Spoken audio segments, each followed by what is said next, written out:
오늘 이 아침에 우리에게 주시는 말씀은 베드로전서 3장 1절에서 7절입니다.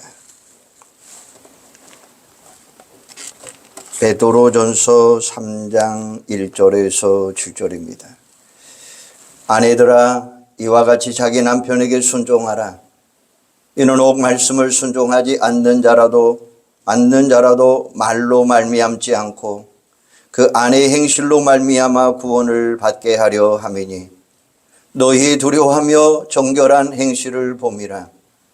너희 단장은 머리를 꾸미고 금을 차고 아름다운 옷을 입은 외모로 하지 말고 오직 마음에 숨은 사람을 온유하고 안정한 심령에 썩지 아니할 것으로 하라. 이는 하나님 앞에서 값진 것이니라. 전에 하나님께 소망을 두었던 거룩한 부녀들도 이와 같이 자기 남편에게 순종함으로 자기를 단정하였나니 사라가 아브라함을 주라 칭하여 순종한 것 같이 너희는 선을 행하고 아무 두려운 일에도 놀라지 아니하면 그의 딸이 될 것이니라. 남편들아, 이와 같이 지식을 따라 너희 아내와 동거하고 그를 더 연약한 그릇이요 또 생명의 은혜를 함께 이어받은 자로 알아 귀히 여기라. 이는 너희 기도가 막히지 아니하게 하려 함이니라. 아멘. 사랑하는 여러분, 가정은 건강해야 됩니다. 가정은 바로 서야 됩니다. 가정은 든든해야 합니다. 이것은 한 개인에게 속한 가정의 구성원에만 기쁨과 행복을 주는 게 아니에요. 온 나라를 건강하게 만들고 든든하게 하는 가정 기초가 되는 것이 바로 가정이라는 것입니다. 아무리 훌륭한 정치를 하려고 할지라도 가정이 무너지면 실패할 수밖에 없어요. 분명하게 기억하시기를 바랍니다. 가정이 건강해야 사회도 국가도 정치도 건강할 수 있어요. 사랑하는 여러분, 하나님은 이 땅에 회사를 설립한 적이 없습니다. 학교를 세운 적도 없습니다. 국가를 만든 적도 없습니다. 하나님이 친히 만드신 공동체는 교회와 가정이십니다. 하나님은 바로 이 가정이라는 공간 안에서 가장 소중한 가치들을 경험하고 살아가도록 하셨어요. 이 가정 안에서 평화와 안식과 사랑과 믿음과 희망을 경험함으로써 행복을 맛볼 수 있도록 만드셨어요. 유대민족은 바벨론의 침략으로 말미암아 멸망을 당했고 무려 2000년 동안이나 전 세계에 흩어진 그런 나라였어요. 그런데 이들이 이렇게 할 수 있었던 것은 뭐냐? 바로 여호와 하나님을 섬기는 믿음 위에 가정을 세워나갔기 때문이었어요. 이스라엘 백성들은 신명기 6장 4절에서 9절에 기록된 세마를 부지런히 가르치고 그 말씀대로 순종하면서 살았어요. 각 가정마다 아버지가 제사장과 같은 역할을 하면서 자녀들에게 부지런히 말씀을 가르치고 암송하게 했어요. 그렇기 때문에 오늘날에도 변함없이 유대인의 신앙과 문화와 전통이 그대로 이어져 나가고 있다고 하는 사실이죠. 그러나 반대로 한때를 세계 제패했던 강대국 로마 제국은 쉽게 무너지고 말았어요. 이유가 뭡니까? 영국의 사학자 에드워드는 이런 말을 했어요. 그것은 한마디로 말하면 가정 붕괴다라는 말이에요. 그 당시 로마에는 로마 시민의 5배나 되는 엄청난 수의 노예들이 있었습니다. 그런데 노예들이라고 해서 다 무식한 게 아니에요. 학식이 있었습니다. 최고의 요리사도 건축가도 등등 각종 분야에서 특별한 사람들이 많이 있었어요. 자연이 넘쳐나는 노예들로 인해서 남자들은 열심히 일하지 않았어요.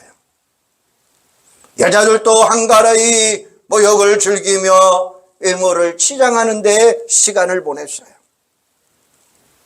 이렇게 부부가 방탕한 생활을 빠져다 보니까 결국 그 가정은 붕괴되고 말았다는 사실이죠. 그리고 거대한 로마 제국이 무너져 버렸다라는 사실입니다. 자고로 가정이 든든해야 됩니다.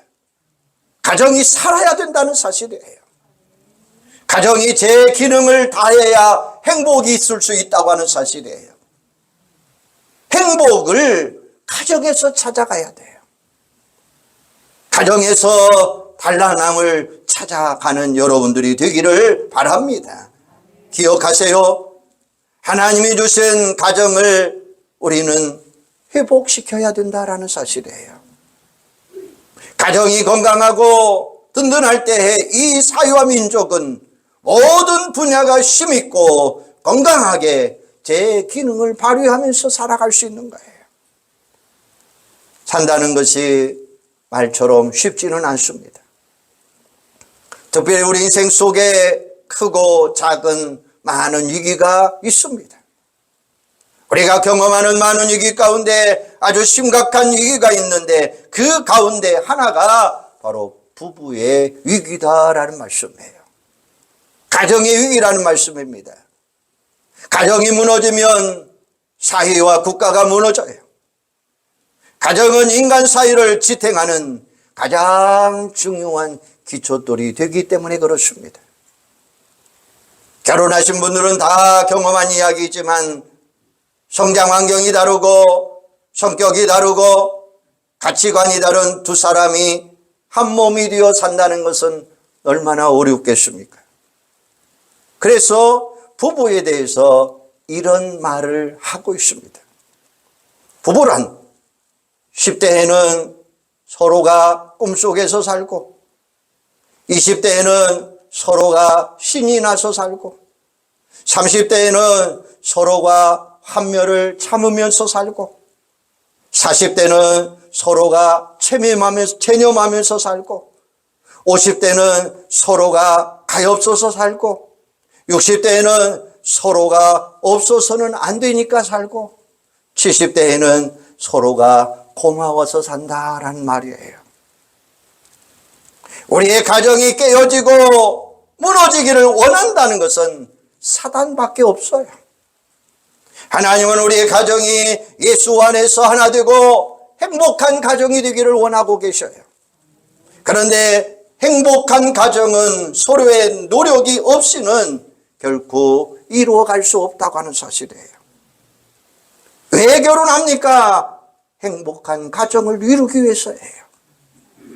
그런데 많은 사람들의 노력은 하지 않은 채 서로 절망하고 낙심하고 책임 전가를 시켜주고 상대방이 변해주기만을 바라고 있다고 하는 사실이에요. 상대방이 나를 이해해 주기를 원하고 있어요. 상대방이 나를 먼저 사랑해 주기를 원하고 있어요. 정원도 가꾸지 않으면 결국 아름다운 정원이 될 수 없어요. 마찬가지로 내 가정도 잘 가꾸어야 된다. 행복한 가정이 되기 위해 내가 힘써 노력해야 됩니다. 오늘 봉독한 말씀, 행복한 가정을 꾸미는 여러분에게 힘쓰고 지켜야 할 것이 무엇인가를 말씀해 주고 있습니다. 먼저 아내 되신 분들을 한번 들어보시기를 바랍니다. 아내 되신 분들은 자기 남편에게 순복하라고 말씀하고 있어요. 오늘 본문 1절을 우리 아내 되신 분들이 한번 읽어주시기를 바랍니다. 1절입니다. 한번 읽어주시죠. 시작.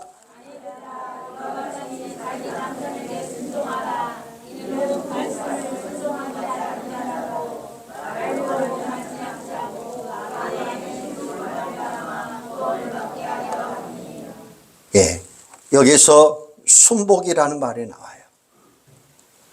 아첨이나 부족함이나 의식으로가 아니라 자원하는 마음으로라는 말씀이에요. 사랑하기에 자원하는 마음으로 순종하자는 거예요. 어떤 분들은 왜 아내만 남편에게 순종하라고 합니까? 라고 이야기해요. 남자와 여자가 평등, 오늘 이 시대에 이 말씀이 합당하냐라고 이야기해요. 그래서 받아들이지 못하는 사람들이 있어요. 그런데 보세요. 성경은 분명히 남녀 평등을 이야기하고 있어요. 하나님께서 아담의 발바닥을 취하여 하와를 만드시지 아니하고 갈비뼈를 취하여 만드셨다는 것은 남녀가 평등하다라는 말씀이에요. 그럼에도 불구하고 왜 성경은 이것을 가르치고 있느냐 한번 따라서 해주시기 바랍니다. 가정 질서 때문. 가정의 질서 때문입니다. 가정 질서 때문에 아내는 남편에게 순복하라라고 말씀하고 있어요. 오늘 이 땅에 왜 가정이 무너집니까? 남편이 무너졌기 때문이에요. 한마디로 말하면 가정 질서가 무너져 버렸기 때문입니다. 그렇기 때문에 여러분이 행복한 가정을 바란다면 가정 질서를 허물지 마시기를 바랍니다. 사도 바울은 에베소 5장에서 좋은 부부관계를 이루고 행복한 가정을 꿈꾸는 아내들에게 이렇게 말씀하고 있습니다. 아내들이요 자기 남편에게 복종하기를 주께 하듯 하라라고 말씀하셔요. 이 말씀대로 대접받는 남편이 되려고 하면 무엇보다도 먼저 아내들로부터 신뢰받는 남편이 되어야 하고 존경받는 남편이 되어야 된다라는 말씀이에요. 그런데 그렇지 못한 남편들이 문제입니다.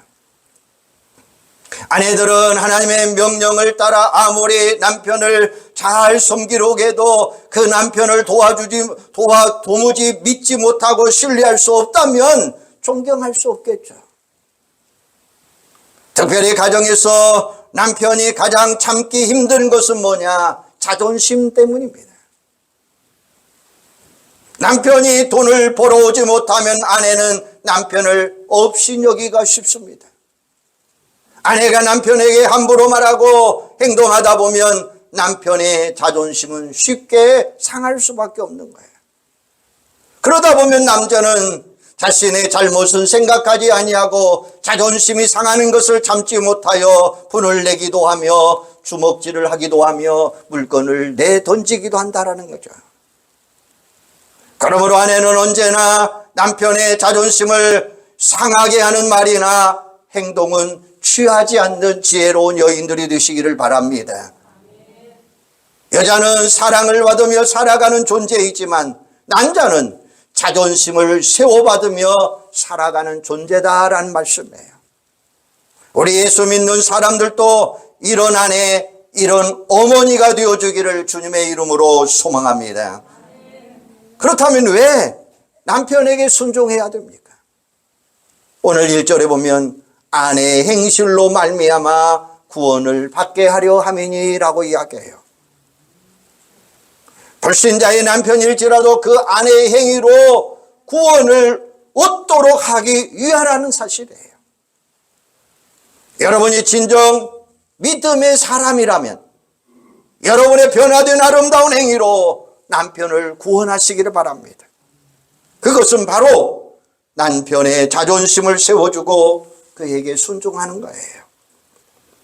어떻게 순종해야 됩니까? 5절에 보면 전에 하나님께 소망을 두었던 거룩한 부녀들도 이와 같이 자기 남편에게 순종함으로 자기를 단정하게 하였으니라고 이야기해요. 우리가 왜 소망을 하나님께 두어야 됩니까? 그래야 실망하지 않기 때문이에요. 사람에게 소망을 두고 기대를 걸면 반드시 거기에는 실망이 있다는 사실이죠. 그러나 하나님께 소망을 두고 살아가면 거기에는 실망이 없다고 하는 말씀입니다. 본문에서 6절에 보면 사라는 남편 아브라함을 주라 칭하여 복종했다라고 이야기해요. 사라가 처음부터 그렇게 순종한 여자는 아니에요. 사라도 성깔이 있는 여자예요. 사라가 아이를 낳지 못하여 그의 종 하갈과 동침하게 했습니다.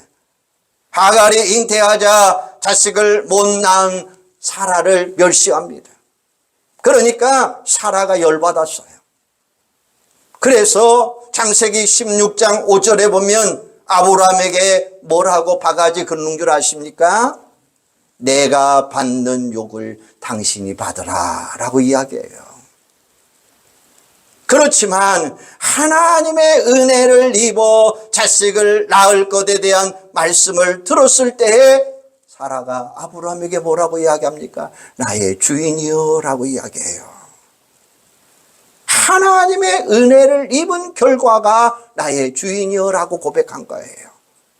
그러니까 은혜를 받아야 남편에게 그렇게 하며 살아갈 수 있다고 하는 사실이에요. 그러므로 사랑하는 여러분이요, 은혜를 받으시기를 바랍니다. 하나님께 은혜 받는 결과는 남편을 주인처럼 섬기는 거예요. 달리 말하면 남편을 주인처럼 섬기지 않는 은혜는 거짓된 은혜다라는 말씀이에요. 무엇보다도 은혜 받은 여인은 겉사람보다 속사람을 단정을 해요. 오늘 본문 3절에 보면 너희의 단장은 머리를 꾸미고 금을 차고 아름다운 옷을 입은 외모로 하지 말고 오직 마음에 숨은 사람을 온유하고 안정한 심령에 썩지 아니할 것으로 하라. 이는 하나님 앞에서 값진 것이니라. 할렐루야. 옛날 고대의 남자들은 주로 밖에서 활동했어요. 그리고 여자들은 집 안에서 했어요. 그런데 여자들은 집 안에서 별로 할 일이 없으니까 얼굴에 화장하는데 치장하는데 시간을 소모하게 됐어요. 외모를 무시하려는 말이 아니에요. 하나님이 우리에게 주신 육체의 외모는 단장하라라고 이야기해요. 어느 목사님이 여인들의 화장에 대해서 또 이렇게 표현해 놓았어요. 10대는 화장이라고 하지만 20대는 치장이라 하고 30대는 분장이라고 하고 40대는 가장이라고 하고 50대는 포장이라고 하고, 이 말을 했더니 식사하는 중에 어느 여인이 그러면 60대는 뭡니까? 라고 이야기했어요. 그래, 목사님 모릅니다 라고 대답하니까 이분이 하는 말 환장이다 라고 이야기하더라는 거예요. 외모의 단장보다 중요한 것은 마음의 단장이다라는 말이에요. 결혼해서 살다 보면 육체의 아름다움보다는 마음의 아름다움이 더 중요하다고 하는 사실이에요. 모름지기 마음이 아름다워야 돼요. 그러므로 아내는 마음을 단장하시기를 바랍니다.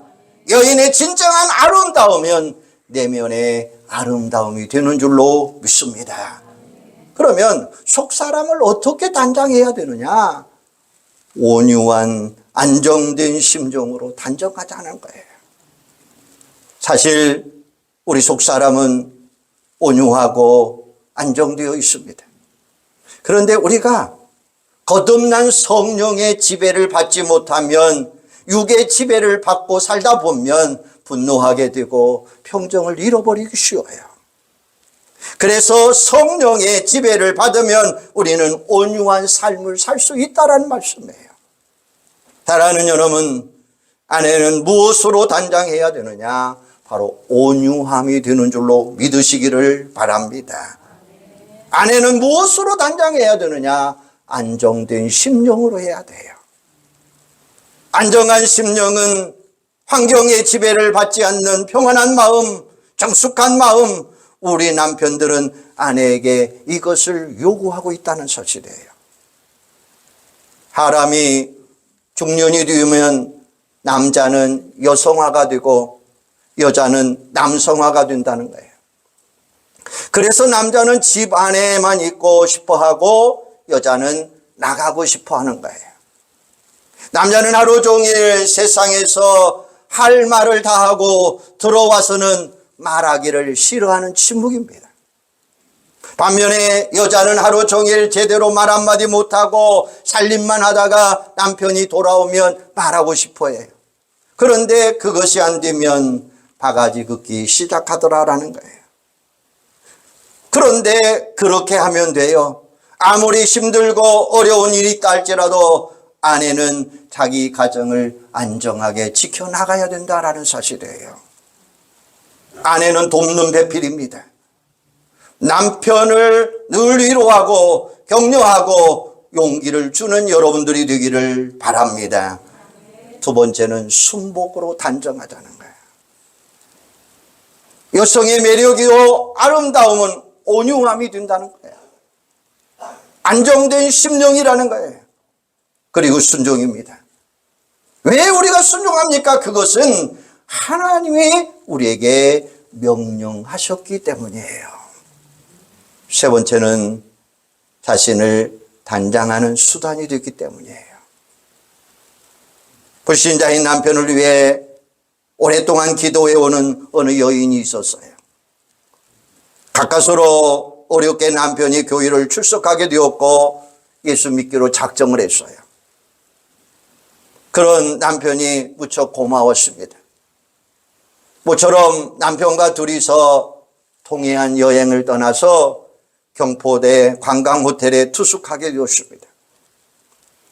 저녁이 되어 보름달이 뜨자 아내는 잠시 산책을 하고 싶었어요.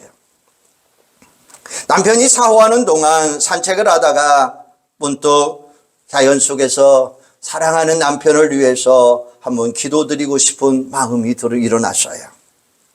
그래서 가까운 나무 아래 앉아 남편을 위해 열심히 기도하기 시작을 했어요. 얼마쯤 기도했을까 고개를 들어보니까 철야 기도하고 있는 거예요. 그때에 아내는 남편에게 나는 얼마나 좋은 현모양처일까라고 생각했을 거예요. 기도로 내조하는 아내가 있기에 남편은 훌륭한 믿음의 사람이 될 거라고 하는 확신이 들었어요. 그러나 그날 저녁 남편은 머리끝까지 화가 났어요. 그래서 차를 몰고 집으로 돌아가 버리고 말았어요. 여러분, 남편을 이해하고 남편을 소중하게 생각하는 거 좋아요. 그런데 자기 기분에 살지 말고 피곤에 지친 남편의 기분을 올려주시기를 바랍니다. 이제는 행복을 바라는, 가정을 바라는 우리 남편분들에게 말합니다. 남편 되신 분들은 아내를 귀하게 여기시기를 바랍니다. 오늘 본문 7절 한번 보세요. 우리 남자들이 한번 7절 한번 읽어 주시기를 바랍니다. 7절입니다. 시작. 남편들아 이와 같이 자식을 따라 너희 아내와 동거하고 그를 더 연약한 그릇이요 또 생명의 은혜를 함께 이어받을 자로 알아 이 여기라. 지금 너희 기도가 막히지 아니하게 하려 함이라. 예, 남녀가 결혼해서 가정을 이루고 살려면 남자는 남자대로 여자는 여자대로 고생이에요. 특별히 여자들은 아이를 임신하고 10달 동안 품고 다닙니다. 해산의 고통을 이어가야 됩니다. 그리고 양육은 물론 가사 노동까지 해야 되는 고생이 있습니다. 그런데 이렇게 고생함에도 불구하고 여자들이 시집 가는 것은 오직 하나, 남편을 사랑하기 때문에 그래요. 사도 바울은 에베소 5장에서 남편들에게 이렇게 말합니다. 남편들아, 아내 사랑하기를 그리스도께서 교회를 사랑하시고 위하여 자신을 주신같이 하라라고 말씀하셔요. 남편은 가장이기 때문에 가정의 모든 문제에 일차적인 책임이 있습니다. 아내가 잘못하여 문제가 생겼다든지 자식이 잘못하여 문제가 생겼다든지 남편은 일차적인 책임의식을 가져야 됩니다. 그러므로 남편은 먼저 지식을 따라 아내와 동거하라라고 이야기해요. 지식을 따라 아내와 동거하라라고 하는 이 말씀은 지식은 경험으로 인격적으로 얻은 지식을 말하는 거예요. 아내를 바로 알아 사랑하라라는 말씀이에요.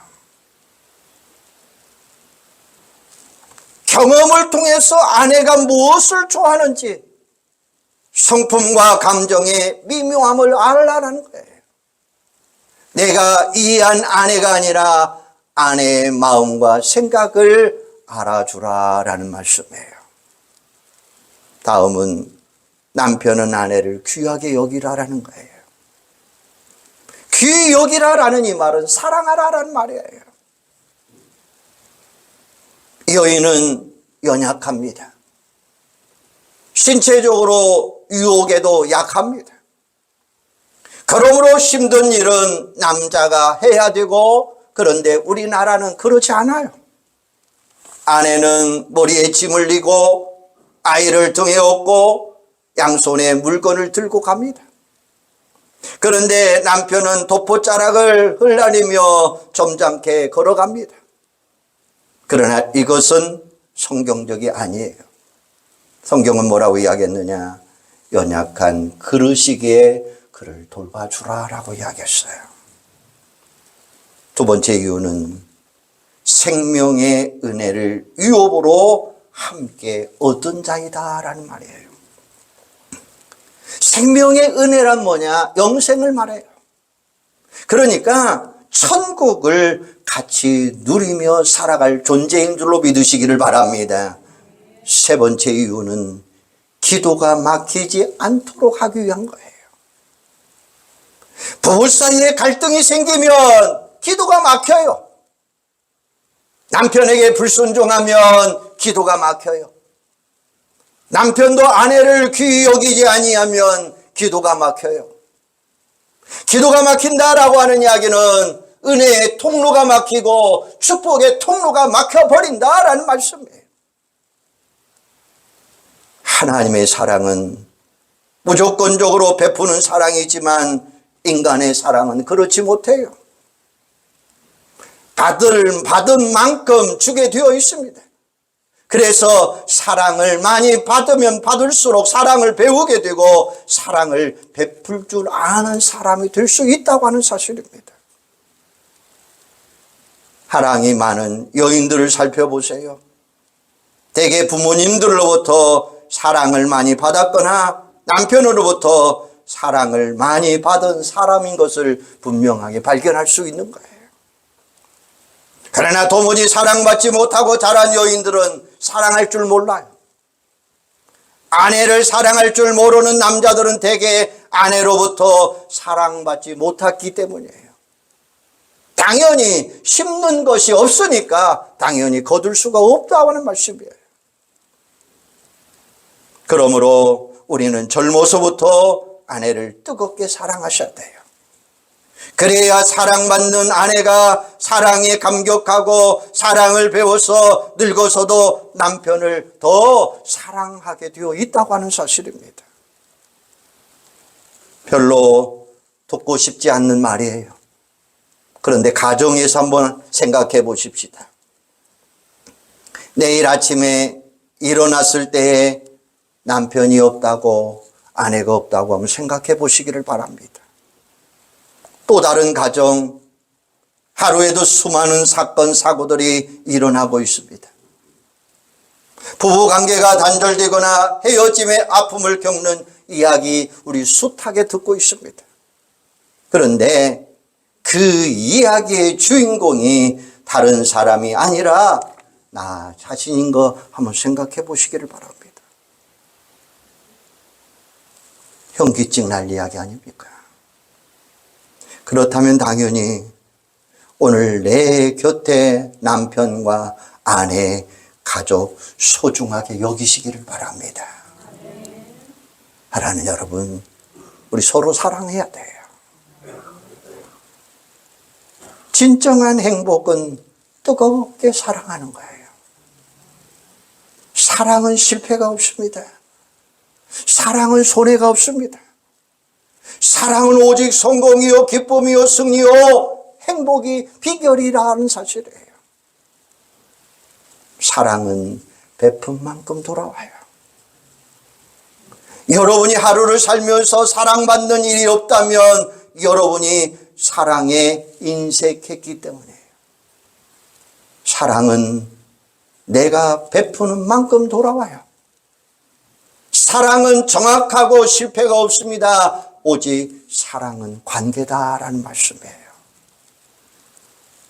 사랑하는 여러분, 가정의 행복은 서로 힘을 합쳐 만들어 가야 된다는 거예요. 누가 만들어 주는 게 아니에요. 서로 칭찬하고 서로 귀하게 여기고 서로 존중하시기를 바랍니다. 서로 허물을 덮어주시기를 바랍니다. 서로 고마움으로 알고 감사하며 살아가시기를 바랍니다. 우리가 이렇게 살면 필경 자녀들은 이렇게 말할 거예요. 나는 우리 아버지 같은 남자를 만나 결혼할 거예요. 나는 우리 어머니와 같은 여자를 만나 결혼할 거예요. 사랑하는 여러분, 우리 자녀들이 그렇게 말할 수 있다면, 그리고 어린 내 자녀들이 엄마, 아빠, 천국은 어떤 곳이요?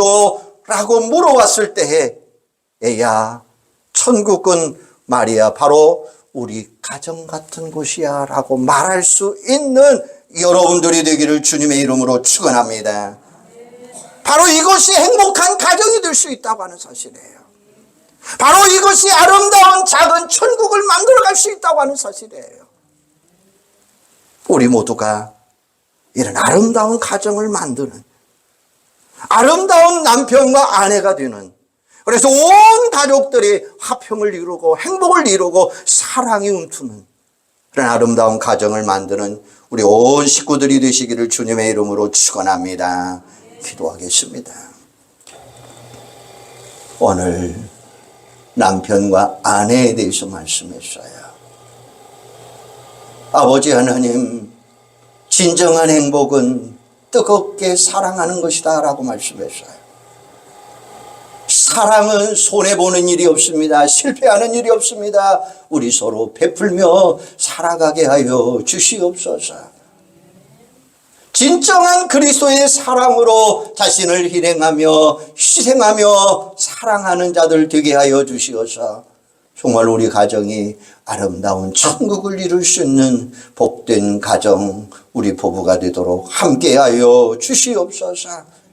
그래서 서로 만들어가게 하시고 칭찬하고 귀하게 여기고 존중하고 존귀하고 허물을 덮어주고 고마워하고 감사하는 행복이 있는 아름다운 가정들이 되도록 하나님 축복하여 주시옵소서. 예수님의 이름으로 기도하옵나이다. 아멘.